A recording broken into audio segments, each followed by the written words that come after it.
이 시간 성경 봉독 하겠습니다. 오늘 성경 봉독이 좀 긴데요.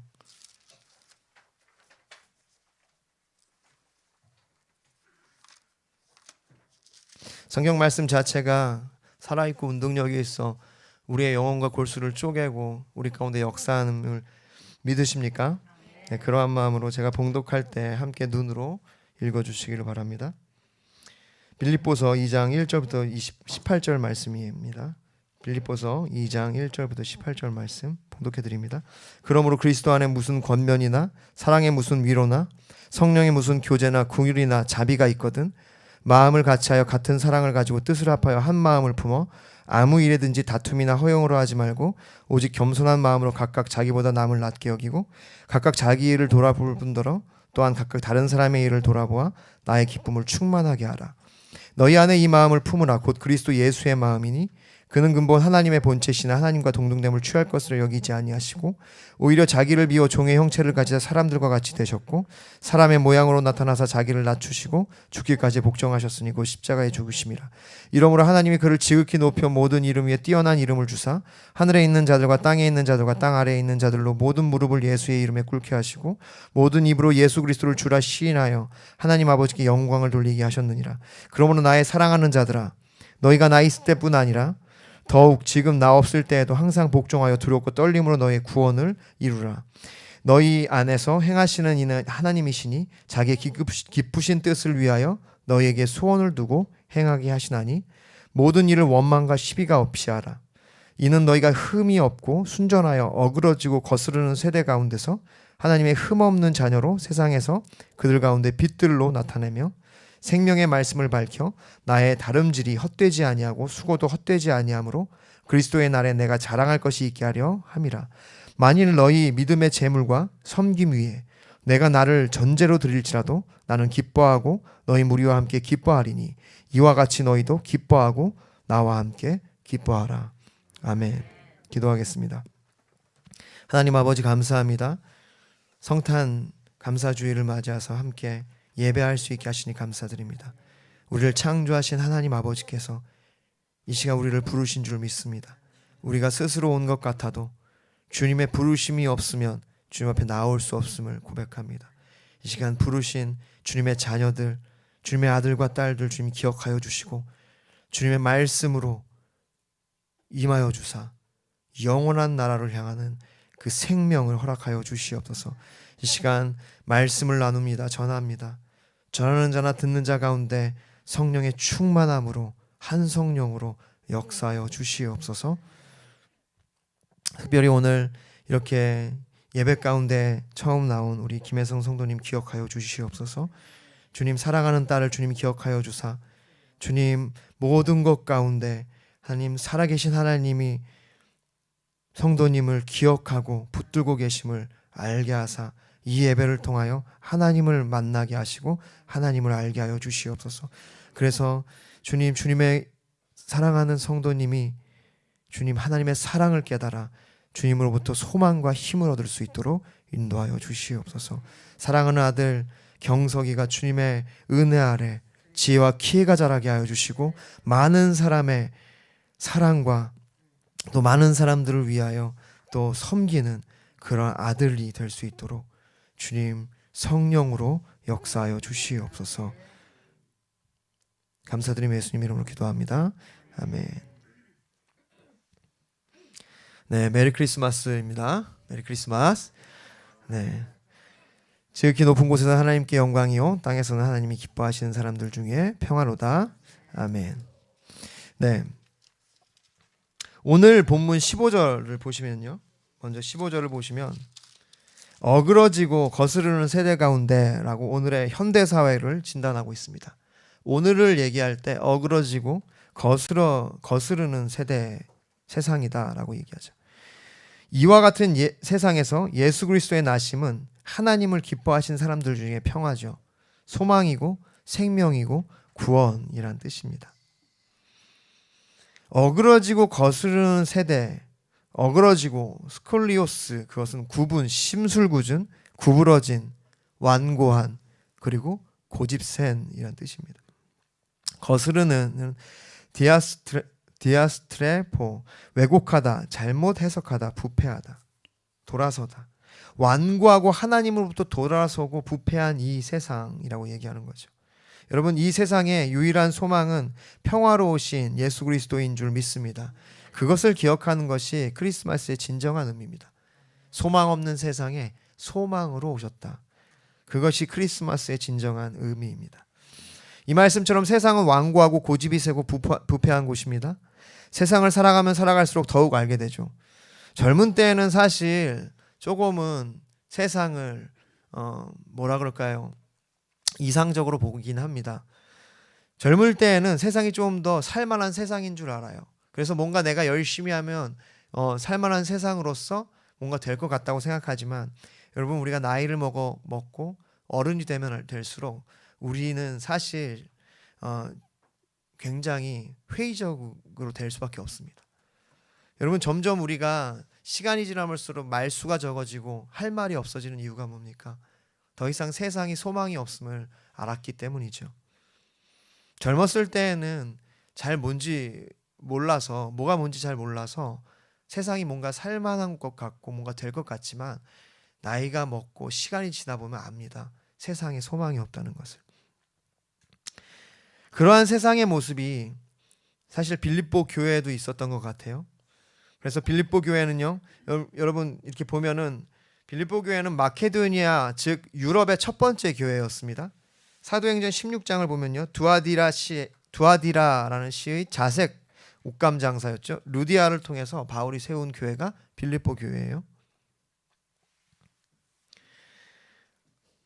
빌립보 교회는 빌립보라는 그 도시에 세워졌는데요. 이 도시는요, 로마 제국에 굉장히 의미가 있는 도시였어요. 안토니우스 황제가 로마 제국을 세울 때 결정적인 사건이 일어났던 곳이 바로 이 빌립보였습니다. 그래서 이 빌립보 시민들은요, 로마 그러니까 제국의 시민으로서 시민의식이 굉장히 강했어요. 그래서 여러분 빌립보를 보면, 전체적으로 보면 아시겠지만 이 로마 시민권에 대해서 나오거든요. 그러면서 동시에 이제 하늘나라의 시민권, 우리는 하늘나라의 시민권에 대해서 이제 우리는 하늘나라의 시민권이 있는 것에 대해서 이제 가르쳐주고 알려주고 있는 것이 또한 빌립보서입니다. 그렇게 로마 제국의 의미 있는 도시로서 로마 시민들은 그 시민의식이 매우 높았어요. 이러한 빌립보의 배경을 가지고 있는 그 빌립보 교회에 지금 모든 성도와 바울이 모든 성도와 그 감독들과 집사들에게 편지를 보내고 있는 것입니다. 네, 이 1절에 나와 있죠. 그 수신자들, 명확하게 모든 성도, 감독들, 집사들. 감독들은 리더들을 의미하는 거예요. 그러니까 우리 교회에도 이제 리더들이 있잖아요. 그러니까 모든 공동체에는요, 이렇게 뭔가 리더십을 발휘하는 사람들이 있습니다. 집사님들이 있죠. 집사들은요, 섬기는 사람들을 뜻했어요. 모든 성도와 특별히 감독들과 집사들에게 지금 편지를 보내고 있는 겁니다. 그것이 빌립보서 1장 1절에 나와 있죠. 섬기는 자들에게 편지했다는 것은 우리가 그들 안에 어떤 메시지가 필요했다는 것을 아는 거죠. 그리고 오늘 본문 3절과 14절을 통해 보면요, 공동체 안에 갈등과 분열의 문제들이 있었던 것을 우리가 유추할 수 있습니다. 왜냐하면 3절에 보면은 다툼이나 허용으로 하지 말라, 그러한 모습들이 있었던 거죠. 또 14절에 보면요, 모든 일을 원망과 시비 없이 하라. 세상에 그 어그러지고 거스르는 모습들이 여전히 빌립보 교회 안에 있었던 거죠. 그래서 그 리더들을 향하여, 모든 성도들을 향하여 지금 바울이 쓰고 있는 것입니다. 여러분, 빌립보만 그랬나요? 우리가 사는 세상은 어떻습니까? 좀 나아졌습니까? 아니요, 그렇지 않습니다. 여전히 세상은 어그러지고 거스르는 세대입니다. 하나님을 완고히 거부하고 그리고 패역하고 부패한 시대에 우리는 살고 있는 거예요. 그래서 여러분, 이 세상에서 우리는 예수 그리스도로 옷 입을 때만 온전히 살아갈 수 있는데요. 여러분, 이 세상에 사는 우리들이 모인 이 교회에도 그러한 모습이 있다는 거죠. 우리 교회도 여전히 갈등과 분열의 조짐이 참 많은 것 같습니다. 그렇죠. 뭐 깊이 생각 안 해도 우리 안에 많은 싸움들이 일어나고 또 갈등들이 많이 일어나잖아요. 여러분, 그러나 걱정하지 마십시오. 주님은 이미 승리하셨고 주님께서 우리로 하여금 에베소서 6장 말씀처럼 전신갑주를 입고 마귀의 관계를 이겨나가게 하실 것입니다. 주님께서 우리를 하나로 만드셨어요. 에베소 2장 13절부터 18절에 보면 이전에 멀리 있던 너희가 그리스도 예수 안에서 그리스도의 피로 가까워졌느니라. 그는 우리의 화평이시니라. 둘로 하나를 만드사 원수된 것을 중간에 막힌 담을 자기 육체로 허시고. 그러니까 주님의 평화가, 화평이 우리 안에 임할 것이고 주님이 함께 하시기 때문에 우리는 승리할 것입니다. 그럼에도 여전히 우리 안에 놓인 갈등과 분열의 어려움에 그러한 문제들이 있다는 거예요. 그래서 여러분, 이것을 풀 수 있는 방법, 그것은 뭐냐면 오늘 본문을 쭉 보면 결국은 5절에 나와 있는 그리스도의 예수의 마음을 품는 것입니다. 그리스도 예수의 마음을 품을 때, 그 그리스도 예수의 마음을 품을 때 우리는 이 분열과 그런 어떠한 그 서로를 대적하는 것들, 그러한 나뉘는 것들, 서로 다투는 것들을 멈출 수가 있는 것이죠.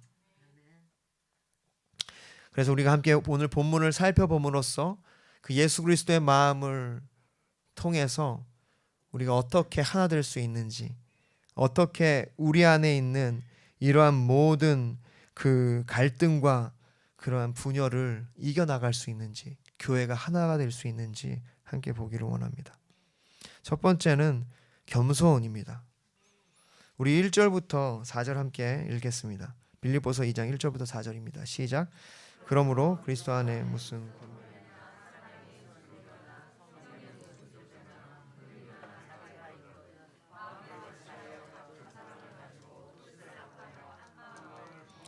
아무 일에든지 다툼이나 허용으로 하지 말고 오직 겸손한 마음으로 각각 자기보다 남을 낫게 여기고 각각 자기 일을 돌아볼 뿐더러 또한 각각 다른 사람의 일을 돌아보아 나의 기쁨을 충만하게 하라. 아멘. 첫 번째, 그리스도 예수의 마음은요, 바로 겸손한 마음이죠. 겸손입니다. 헬라어 원어에서는요, 이 오늘 1절부터 4절이요, 한 문장이에요. 한 문장이고, 이것은 그리스도의 이제 보면요, 그리스도 안에서, 다시 말하면 교회 안에서, 그리스도를 머리로 하는 공동체 안에서라는 뜻이죠. 그 예수를 믿는 뭐 가정 안에서 이런 뜻이 될 수 있어요. 여기 보면은 무슨 권면이나 사랑의 무슨 위로나 사랑의 무슨 성령의 무슨 교제나 긍휼이나 자비가 있거든. 이것을 원어적으로 해석을 충실하게 하면 오늘 이 개혁 한글은 개혁 개정은 있거든, 그러니까 있다면 뭐 이런 뜻인데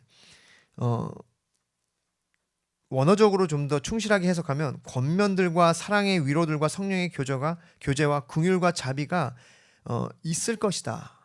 있을 건데, 그러니까 있기 때문에 이러한 거예요. 있기 때문에 그래서 그리스도의 겸손한 마음을 가져라. 그래서 나를 이제 기쁘시게 하라, 이렇게 이제 바울이 얘기하고 있는데, 겸손한 마음을 그래서 가지라는 거죠. 그러한 권면들과 사랑의 위로들과 성령의 교제, 긍휼, 자비가 있다면, 그것이 있으려면 겸손한 마음을 가져라라는 말씀입니다. 겸손한 마음, 그리스도 예수의 마음인데, 그것은 정확히 뭐냐? 오늘 본문을 보면요, 이제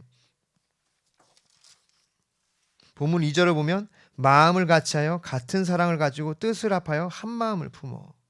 마음을 같이 한다라는 것은 생각을 하나로 모은다라는 뜻이에요. 생각을.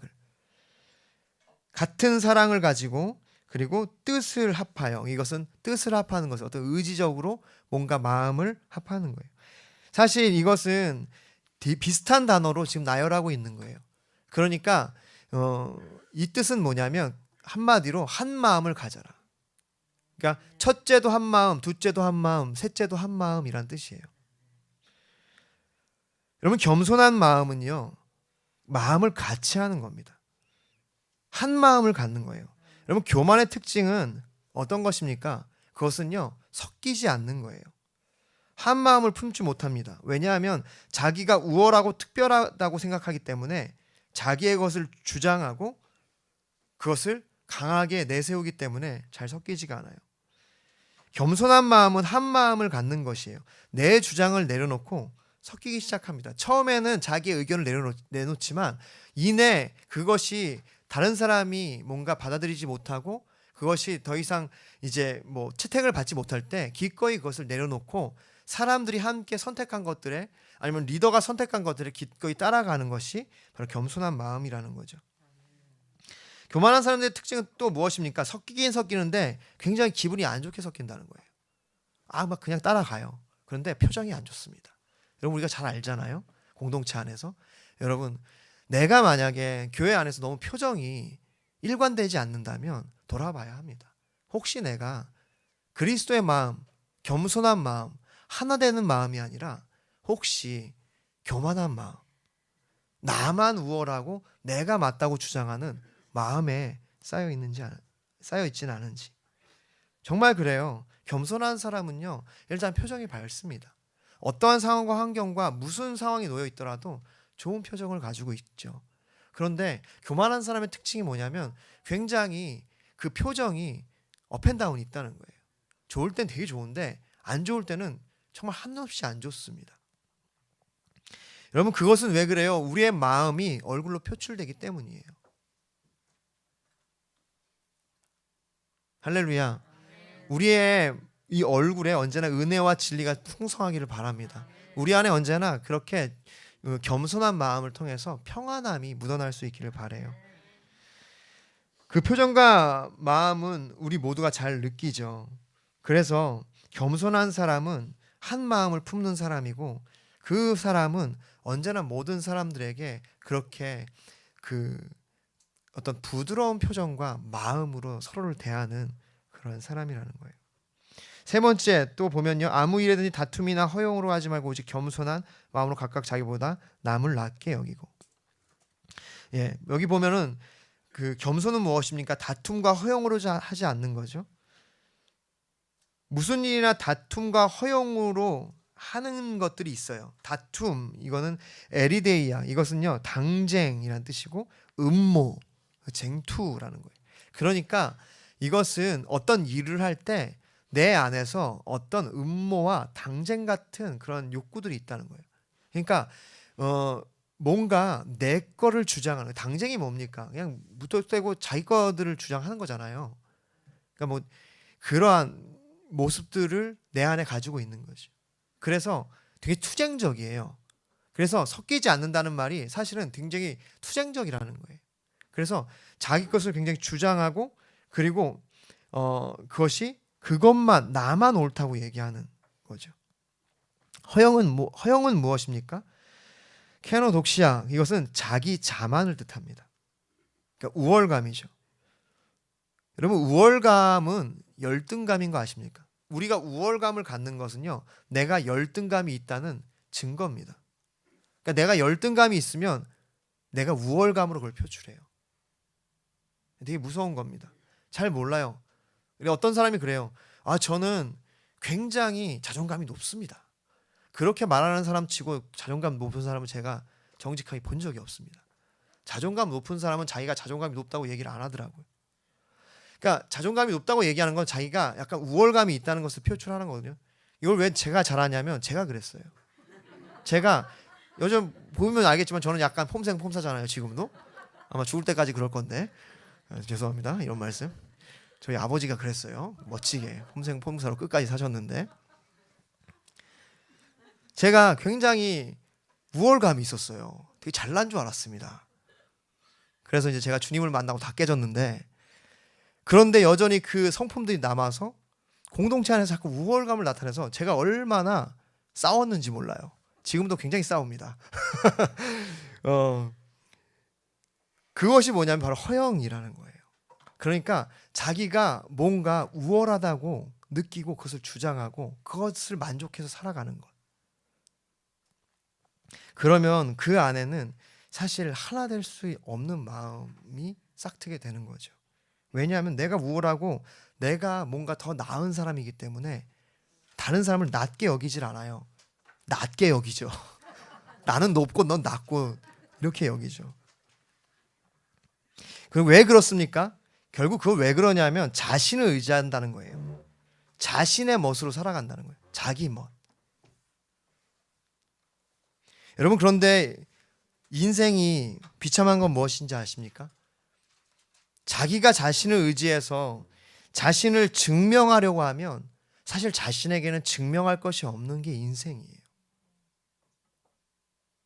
우리 안에 있는 죄성과 연약함과 그러한 부조리함이 가득하기 때문에 결국 내가 나를 증명하려고 애쓰면 애쓸수록 비참함만 남을 뿐입니다. 여러분, 죄와 벌이라는 소설이 바로 그걸 나타내잖아요. 그 풋내기 의사가 자기가 뭔가 그 다른 사람들보다 뛰어나다고 생각하고 어처구니 없는 살인을 저지르고 감옥에 가서 그때 이제 깨닫는 거잖아요. 우리 인생이라는 게 내가 뭐가 있는 줄 알고 내가 뭔가 되는 줄 알고 나 스스로를 증명하려고 스스로 애쓴다고요. 교회 안에서든 사회 안에서든 내가 나를 증명하려고 너무 애쓴다는 거예요. 그게 허영이라는 겁니다. 내가 나를 증명하려고 하는 태도. 증명될 수가 없어요. 왜냐하면 우리 안에는 우리를 증명할 수 있는 것이 없기 때문에. 그래서 예수 그리스도가 이 땅에 오신 겁니다. 그분이 오셔서 순결한 그분이 우리 가운데 오셔서 우리로 예수 그리스도를 옷 입혀줄 때 우리는 증명이 되는 거예요. 우리의 행동이 아니라 우리가 어떻게 해서가 아니라 그분이 나의 구주가 되셔서 의로 덮으시고 하나님이 칭의 넌 의롭다 칭하실 때 우리가 증명되는 겁니다. 할렐루야. 그렇기 때문에 이 다툼과 허영으로 하지 말라는 거죠. 겸손한 마음을 가져라. 그래서 우리가 남을 나보다 더 낫다고 여길 수 있는 거예요. 왜냐? 하나님이 하시니까. 그런데 여기 더 보십시오. 4절에 보면 각각 자기 일을 돌볼 뿐더러 또한 각각 다른 사람의 일을 돌아보아 나의 기쁨을 충만하게 하라. 자기 일을 돌볼 뿐더러 다른 사람의 일을 돌아보라. 그러니까 너 일만 하지 말고 다른 사람 일도 도와주라. 그러니까 품앗이를 해라 라는 뜻인가요? 아닙니다. 이것은 그런 뜻이 아니에요. 이 말은요, 너의 입장만 돌보지 말고 다른 사람의 입장을 돌보라. 겸손이라는 것은요, 내 입장만 생각하는 것이 아니라 다른 사람의 입장을 생각하는 거예요. 여러분, 우리가 어려움을 당해요. 우리가 다툼과 분열이 왜 일어납니까? 서로의 연약함이 드러나기 때문이에요. 그 드러난 것이 나에게 어떠한 작용을 하기 시작해요. 그러니까 저 사람이 연약해서 소리를 확 질렀는데 이게 사실은 나에게 질렀을 때 내가 이제 나 무시하네 이제 이렇게 되는 거거든요. 그러니까 그게 상처가 되고 어려움이 되는데 그래서 그것들을 허용해라는 게 아니라 그렇게 하지 말아야 되겠죠. 근데 문제는 연약한 사람들이 거스르고 이런 거스르는 세대 가운데 살아가는 우리가 모였기 때문에 그런 연약함들이 나타난다고요. 교회 안에서. 그럴 때 어떻게 합니까? 왜 이제 상처를 받아요. 어려움을 받았을 때 나에게 어떻게 그러지? 도대체 나를 어떻게 대하는 거야? 감히 나에게 그렇게 얘기를 해? 이제 이렇게 하면 더 이상 이제 풀릴 기미가 없어요. 그냥 참는 거죠. 그러니까 정죄하고 끝나요. 그러니까 나는 괜찮은 사람, 우월감이죠. 저 사람은 잘못한 사람. 이것도 우월감이라는 거예요. 자기 일을 돌아볼 때 남의 일을 돌아보라 라는 것은요, 거기서 끝내지 말고 상대방의 입장을 생각하라는 거예요. 그 사람은 왜 그랬을까? 왜 그렇게 얘기했을까? 그는 어떤 상황일까? 여러분, 교회가 결국 분열할 때 언제냐면요, 자기만 생각할 때예요. 나만 맞다, 허영으로 둘러싸여서 자기의 허영으로 삶을 살아왔기 때문에 섞일 줄을 모르고 용납을 못해요. 여러분, 그럴 때 우리 공동체가 깨집니다. 남을 생각해야 돼요. 상대방이 왜 그랬을까? 아, 그래, 그도 그런 이유가 있겠지. 나는 그에게 준 어려움은 없을까? 그는 어떤 느낌이었을까? 이것이 바로 내 일만 돌아보지 말고 남의 일을 돌아보라. 남의 상황과 남의 입장을 생각하라는 거죠. 겸손은요, 바로 그겁니다. 어려운 게 아니에요. 다른 사람 입장을 한 번 더 생각하는 겁니다.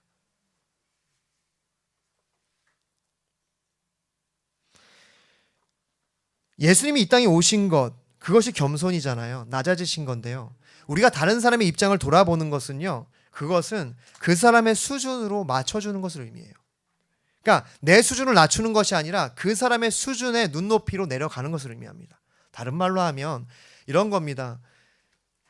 우리가 서로를 섬길 때 그 사람이 내 눈에 다 안 차잖아요. 그래서 뭐 가르치기도 하고 그걸 이끌려고 하고 뭔가 압박을 주기도 하거든요. 사실 그런 것들이 성경 안에서는 그런 겸손한 모습은 아니라는 거죠.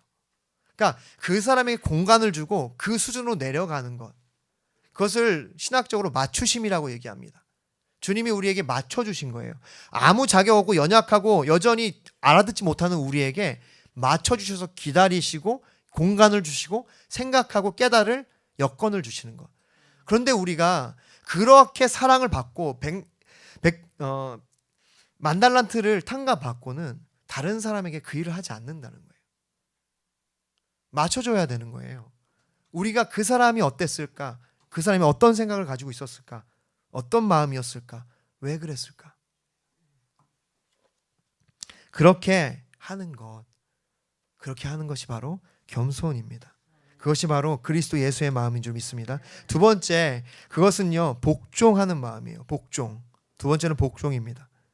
우리 5절부터 11절 말씀을 함께 읽겠습니다. 시작. 너희 안에 이 마음을 품으라. 곧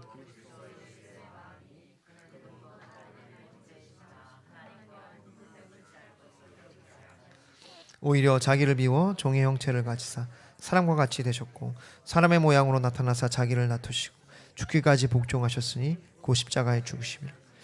이러므로 하나님이 그를 지극히 높여 모든 이름 위에 뛰어난 이름을 주사 하늘에 있는 자들과 땅에 있는 자들과 땅 아래에 있는 자들로 모든 무릎을 예수의 이름에 꿇게 하시고 모든 입으로 예수 그리스도를 주라 시인하여 하나님 아버지께 영광을 돌리게 하셨느니. 이 마음을 품으라 곧 그리스도 예수의 마음이니. 그러면서 뭐라고 말씀하십니까? 6절에 그는 근본 하나님의 본체신 하나님과 동등됨을 취할 것을 여기지 아니하시고 오히려 자기를 비워 종의 형체를 가지사 사람들과 같이 되셨고 사람의 모양으로 나타나서 자기를 낮추시고 죽기까지 복종하셨으니 곧 십자가에 죽으심이라. 그러니까 하나님이신데 자기를 비워 종의 형체를 가졌다. 그러니까 사람이 되셨다는 뜻입니다. 하나님의 본체, 삼위일체를 잠깐 말씀드리고 싶어요. 일체, 하나님은 한 분, 본질과 실체에 있어서 한 분이란 뜻이에요. 그것이 일체입니다. 삼위는 세계의 위격, 그것을 다른 말로 하면 인격입니다. 세계의 위격으로 존재하신다는 거예요. 그런데 그 위격마다 동일한 본체, 일체, 동일한 본질, 본체를 가지고 계신다. 동일 본질이시다. 그래서 본질과 실체에 있어서는 동일하다. 무슨 뜻이냐면 하나님은 한 분, 하나님으로 존재하시는 거예요. 그것이 일체입니다. 그런데 위격, 인격에 있어서 세 위격이에요. 그래서 성자 하나님, 성령 하나님, 성부 하나님. 그래서 이것을 삼위일체, 그 트리니티라고 얘기하고 이것을 신비와 비밀이라고 얘기하죠. 이것은 우리가 이해할 수 없는 신비인 겁니다. 한 분 하나님이 삼위로 계신다는 거예요. 여러분 어렵죠. 그렇지만 그것을 믿고 우리가 그것을 받아들인 거예요. 그래서 우리가 세 분 하나님이라고 얘기하면 안 돼요. 하나님은 세 분이 아닙니다. 한 분 하나님이에요. 위격이 세 개로 존재하시는 거예요. 그런데 그 위격, 세 개의 위격 안에 그 한 분 하나님이 다 동일하게 계시다. 그래서 삼위일체. 여러분 우리 기독교는 유일신론입니다. 이 유일신론, 그러면 한 분 하나님 한 개, 여러분 이것은요 숫자 개념이 아니에요. 유일신은 삼위일체 하나님만이 유일하신 하나님이다라는 거예요. 믿으십니까? 숫자 개념으로 얘기한다면 그것은 단일신론이에요. 그래서 우리는 단일신론이 아닙니다. 우리는 삼위일체 하나님만이 유일한 하나님이다라는 유일신론이에요. 다시 말해서 동일 본질이셨습니다. 그런데 동등됨을 취하지 않고 무엇을 취했어요? 인간의 종의 형체를 취하셨어요. 겸손하게 자신을 낮추신 거죠. 다시 말해서 복종하셨다는 겁니다. 죽기까지 복종하신 거죠. 그 고통을 참으셨습니다. 죽었다는 것은요 저주를 뜻하는 건데요. 이것은 갈라디아서 3장 13절 그리스도께서 우리를 위하여 저주를 받은 바 되사 율법의 저주에서 우리를 속량하셨으니 기록된 바 나무에 달린 자마다 저주 아래에 있는 자라 하였습니다. 죽기까지 복종하셨다. 그것은 우리의 모든 저주를 감당하시고 돌아가시고 부활하심으로써 우리의 모든 그러한 죽음을 해결하셨다는 거죠. 복종한다는 것은요 저는 사랑한다는 것이라고 생각해요. 왜냐하면 사랑은 오래 참는 건데 복종은 바로 그 견디는 것을 의미합니다. 여러분 복종이라는 것은요 이해가 다 돼서 하는 게 복종이 아니에요. 믿음으로 하는 것이 복종입니다. 여러분 우리의 삶이요 다 이해돼서 복종하지 않아요. 우리는 사실 사랑하기 때문에 복종합니다. 우리가 주님께 복종하는 것은요 사랑하기 때문이에요. 예수 그리스도가 마지막까지 아버지여 아버지의 뜻이거든 이 잔을 내게서 옮기시옵소서. 여러분 예수님도 그 모든 것이 다 이해돼서 복종하신 것이 아니에요. 사랑하시기 때문에 자신의 자녀들 이 죽어가는 백성들을 사랑하시기 때문에 오래 참으시는 복종을 하신 겁니다. 여러분 복종은 사랑에서 나오는 겁니다. 아무 일이 일어날 것 같지 않아 보여도 울며 씨를 뿌리는 것이 복종이죠. 그래서 이 다음 절에 12절에도 보면 항상 복종하여 두렵고 떨림으로 너희 구원을 이루라. 복종을 통해서 우리는 하나님의 뜻을 이룰 수 있는 것입니다. 여러분 겸손 예수 그리스도의 마음은요 복종하는 마음이에요. 복종의 마음은 결국 무엇입니까? 그것은요 그 핵심은요 하나님이 일하시도록 하는 마음이에요. 9절부터 11절 말씀이 뭡니까? 이러므로 하나님이 그를 지극히 높여 모든 이름에 뛰어난 이름으로 이러므로 하나님이 일하셨다는 거예요. 그가 죽기까지 복종하시자 하나님이 이러므로 일하기 시작하셔서 그를 어떻게 하셨어요? 그를 지극히 높이셨고 모든 이름에 뛰어난 이름을 주셨고 모든 무릎을 예수의 이름에 꿇게 하셨고 모든 입으로 예수 그리스도를 주라 시인하여 하나님 아버지 스스로 영광을 받으셨다. 언제? 복종할 때. 여러분 우리가 하나님의 뜻을 행하는데 언제입니까? 그것은요 복종할 때예요. 우리가 복종한다는 것은 하나님 일하시옵소서입니다. 여러분 하나님의 뜻을 이루는 공동체의 특징은요 복종이 있다는 거예요. 다시 말하면 사랑이 있어요. 사랑하기 때문에 이해되지 않아도 행하고 그렇게 복종하고 스스로를 낮추고 그게 뭐라고요? 하나님 일하시옵소서. 여러분 이 복종이 우리의 공동체 가운데 있기를 원합니다. 우리의 신앙생활 가운데 그 복종의 마음이 있기를 원합니다. 세 번째로 그것은 기쁨입니다. 여러분 왜 주님이 복종하셨죠? 기쁨을 위해서요. 히브리서 12장 2절 믿음의 주요 또 온전케 하시는 이인 예수를 바라보자 그는 그 앞에 있는 기쁨을 위하여 자기를 참으사 부끄러움을 개의치 아니하시더니 하나님 보좌 우편에 앉으셨느니라. 기쁨을 위하여 그 앞에 있는 기쁨을 위하여 그가 이 고통을 참으셨다는 거예요. 진정한 기쁨 그것이 예수 그리스도의 마음입니다. 믿으십니까? 그래서 요한복음 15장 11절에 내가 이것을 너희에게 이름은 내 기쁨이 너희 안에 있어 너희 기쁨을 충만하게 하려 함이라. 예수님은 우리의 기쁨을 회복해 주시기를 원하세요. 여러분 우리가 정말 기쁨 없이 살아가는 인생입니다. 예수님이 없으면. 우리가 세상의 기쁜 것들이 기쁜 줄 알고 있지만 사실 그런 것들은 한계가 있고 결국 우리를 온전히 기쁘게 만족하지를 못해요. 오직 주님이 주시는 그 기쁨, 영원한 기쁨을 누릴 때만 우리가 진정으로 행복과 진정으로 참 평안을 얻을 수 있는 것입니다. 오늘 본문 초두에 보면요, 4절에 각각 자기 일을 돌아볼 뿐더러 또한 각각 다른 사람의 일을 돌아보아 나의 기쁨을 충만하게 하라. 그러니까 사도 바울이 지금 나의 기쁨을 충만하게 하라. 원래 이 원어적으로는요, 이것이 제일 먼저 나옵니다. 사도 바울이 이 빌립보 교인들에게 얘기할 때 뭐라고 고면하면, 여러분 나의 기쁨을 충만하게 하십시오, 이렇게 시작하는 거예요. 그러면서 여러분이 겸손하고 그렇게 서로를 섬기고 다툼과 허용을 하지 말고 그렇게 하라고 1절부터 4절에서 얘기하는 거거든요. 어떻게 보면은 이것이 굉장히 교만한 말이고 인간적인 말처럼 보이잖아요. 그러나 그렇지 않은 게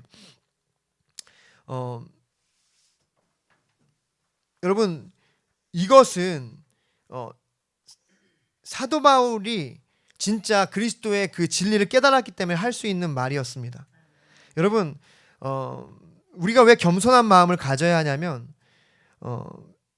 이 사도 바울의 말이 표면적으로 매우 인간적인 동기처럼 보이지만 때로는 우리 기독교 사역들이 굉장히 인간적인 동기처럼 보일 때가 많아요. 그런데 바울의 기쁨이 무엇인지를 봐야 하듯이, 여러분, 우리는 정말 그 기쁨이, 그들의 동기가 무엇인지를 봐야 하거든요. 무슨 말이냐면, 바울을 봅시다. 바울을 보면요, 그가 왜 자신의 기쁨을 충만하게 하라고 했냐면, 그럼 기쁨이 뭐였는가를 봐야 되는데, 그가 그의 성공이나 그의 이기적인 목표를 이루는 것이 그의 기쁨이 아니었다는 거예요. 그의 기쁨은 무엇이었냐? 오늘 본문 15절부터 18절 보면 그의 기쁨이 뭔지 나와요. 너희가 흠이 없고 순전하여 어그러지고 거스르는 세대 가운데 하나님이 흠없는 자녀로 세상에서 그들 가운데 빛들로 나타내며 생명의 말씀을 밝혀 나의 다름질이 헛되지 아니하고 수고도 헛되지 아니하고 그리스도의 내가 자랑할 것이 있게 하려 함이라. 그래서 만일 너희 믿음의 재물과 섬김 위에 내가 나를 전제로 드릴지라도 나는 기뻐하고. 무슨 말입니까? 너희들이 믿음의 재물과 섬김이 되는 게 바울의 기쁨이라는 거예요. 너희들이 그렇게 되면 나는 내가 전제로, 내가 재물로 온통 드려져서 다 태워질지라도 나는 기쁘다. 바울의 기쁨은 바로 빌립보 교회가 하나님의 믿음의 재물과 섬기는 되는 거였습니다. 내가 이것을 위하여 죽임을 당해도 기쁘다는 거죠. 그리고 이 기쁨에 너희도 동참해라. 너희도 그와 같은 기쁨이 있기를 원한다. 이것은 강력한 메시지입니다. 예수님께서 이 기쁨을 가지고 계셨던 거예요. 우리를 살리시는 기쁨, 우리가 주님 앞에 믿음의 재물과 섬김이 되는 기쁨이 있었던 거죠. 하나님의 기쁨이 되는 것, 하나님의 기쁘신 뜻을 위해 살아가는 것. 여러분은 어떻습니까? 정말 주님을 기쁘시게 하고 싶으신가요? 예수님의 마음이 있으십니까? 고린도후서 5장 9절에 그런즉 우리는 몸으로 있든지 떠나 있든지 주를 기쁘시게 하는 자가 되기를 힘쓰라. 에베소서 5장 10절 주를 기쁘시게 할 것이 무엇인가 시험하여 보라. 주님을 기쁘시게 하는 것이 무엇인가 시험하여 보라. 그럼 그것이 무엇입니까? 그것은 오늘 본문 15절부터 16절에 나와 있죠. 17절까지 어그러지고 거스르는 완고하고 고집과 믿지 않는 믿음 없는 부패한 세대 가운데서 이 어둠의 세상에서 흠이 없고 순전하여 하나님의 흠 없는 자녀로 빛들로 나타내며 생명의 말씀을 밝히는 것, 그것이 믿음의 재물과 섬김이 되는 것. 여러분, 그것이 하나님을 기쁘시게 하는 것이죠. 그럼 그 말씀은 그대로 어디에 나옵니까? 로마서 12장 1절부터 2절에 나오는 거예요. 그러므로 형제도 내가 하나님의 모든 자비하심으로 너희를 권하니 너희 몸을 하나님이 기뻐하시는 거룩한 산 제물로 드리라. 하나님께 드려지는 제물의 특징이 뭡니까? 흠이 없어야 돼요. 그 말이죠. 우리가 흠없는 하나님의 자녀로 세상 가운데 하나님의 빛을 나타내는 것, 그것이 하나님의 기쁨이라는 거예요. 그것이 로마서 12장 1절부터 2절까지 너희는 이 세대를 본받지 말고 오직 마음을 새롭게 함으로 변화받아 하나님의 선하시고 기뻐하시고 온전한 뜻이 무엇이니 분별하도록 하라. 다시 말해서 한마디로 오늘 본문의 말씀처럼 믿음의 재물과 섬김이 되는 겁니다. 그것이 우리가 품어야 할 예수 그리스도의 마음입니다. 예수님께서 복종을 통하여 하나님의 재물이 되신 거예요. 그래서 우리를 살리셨죠. 여러분, 우리가 품어야 될 것은 우리의 기쁨이 우리가 하나님의 재물이 되는 것, 주님의 기쁨을 위해서 살아가는 것.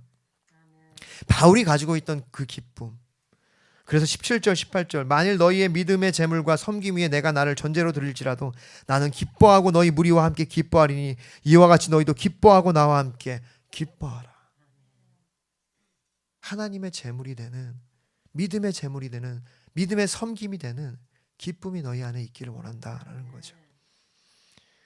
정리하겠습니다.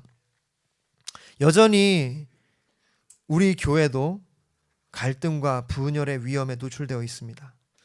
온전히 하나됨을 이루기 위해서는요, 우리가 이 예수 그리스도의 마음이 필요한데, 이 예수 그리스도의 마음은 무엇입니까? 그것은 평화의 왕으로 오신 그 왕 대신 예수님의 마음이죠.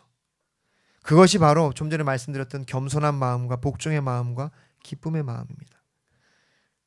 여러분, 우리가 우리의 삶을 정말 바쁘게 살아갑니다.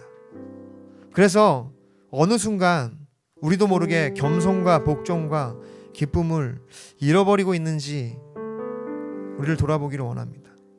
다툼과 허용, 원망과 시기들이 채워지고 있는 건 아닌지 돌아보게 됩니다. 크리스마스를 맞이하여 다시 한번 그리스도 예수의 마음이 회복되기를 원하는 마음입니다. 진정한 겸손과 진정한 복종 그리고 진정한 기쁨을 회복하기 원하는데, 무엇보다 여러분 기쁨을 회복하기를 원하십니까? 이렇게 섬기는 것들이 너무 힘들지 않나요?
원고가 이게 바뀌어가지고 이게 제가 정리해 놓은 원고가 없습니다.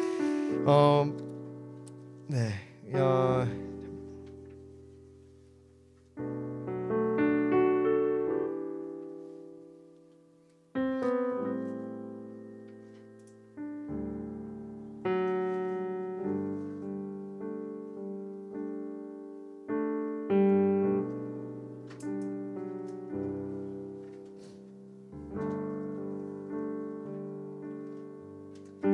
이사야서 9장 6절에 보면요, 이는 한 아기가 우리에게 낳고 한 아들을 우리에게 주신 바 되었는데 그의 어깨에는 정사를 메었고 그의 이름은 기묘자라 모사라 전능하신 하나님이라 영존하신 아버지라 평강의 왕이라 할 것임이라. 평강의 왕으로 주님께서 오신 것입니다.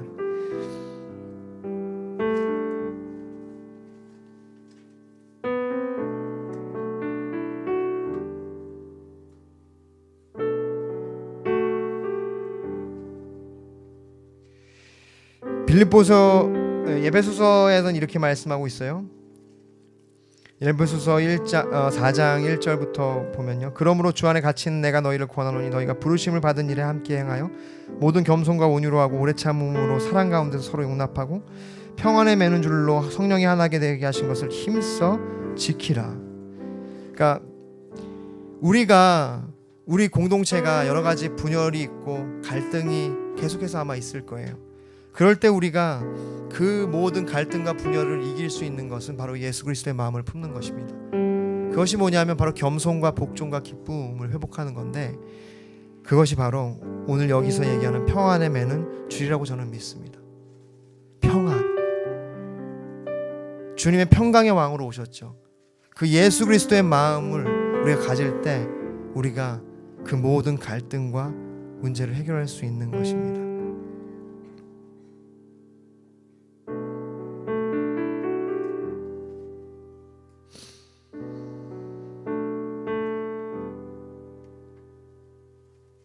네, 이 시간 함께 기도하겠습니다. 기도할 때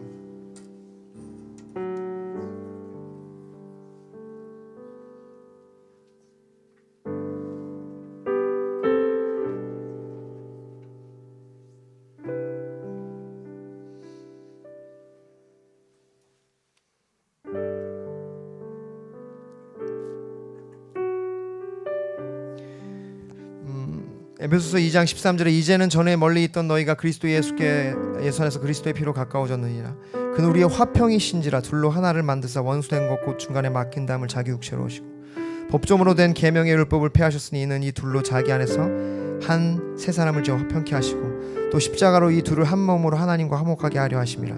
원수된 것을 십자가로 소멸하고 또 오셔서 먼데 있는 너에게 평안을 전하고 가까이 있는 자들에게 평안을 전하셨으니 이는 그로 말미암아 이 둘이 한 성령 안에서 아버지께 나아감을 얻게 하려 하심이라. 아멘.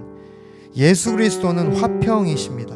그분이 오셔서 이미 막힌 담을 하셨어요. 그래서 우리를 하나 만드셨고, 그래서 유대인이나 헬라인이나 이방인이나 누구라도 그리스도 예수 안에서 아버지께 나아감을 얻게 하신 것입니다.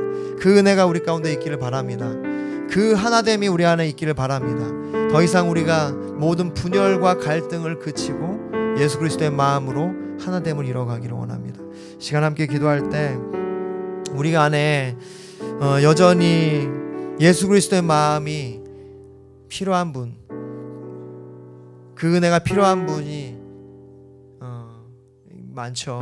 저도 그렇고 정말로 그 마음이 우리 가운데 부어져야 될 것 같습니다. 지금 기초를 세우고 있는 이 마무리의 교회가 앞으로 더 크게 주님의 일을 감당하려면 바로 그 기초가 쌓여져야 하는 거죠. 시간 함께 기도할 때 주님, 제 삶에 또 우리 교회에 주님 예수 그리스도의 마음을 회복시켜 주시옵소서. 내가 뭔가 내 스스로 내가 가지고 있는 것으로 할 수 있다고 여기지 않고 겸손하게, 그리고 주님께 복종하며 기쁨으로 섬기게 해달라고, 우리가 잃어버렸던 모든 기쁨을 회복하게 해달라고 함께 기도하고 마치기를 원합니다. 기도하겠습니다.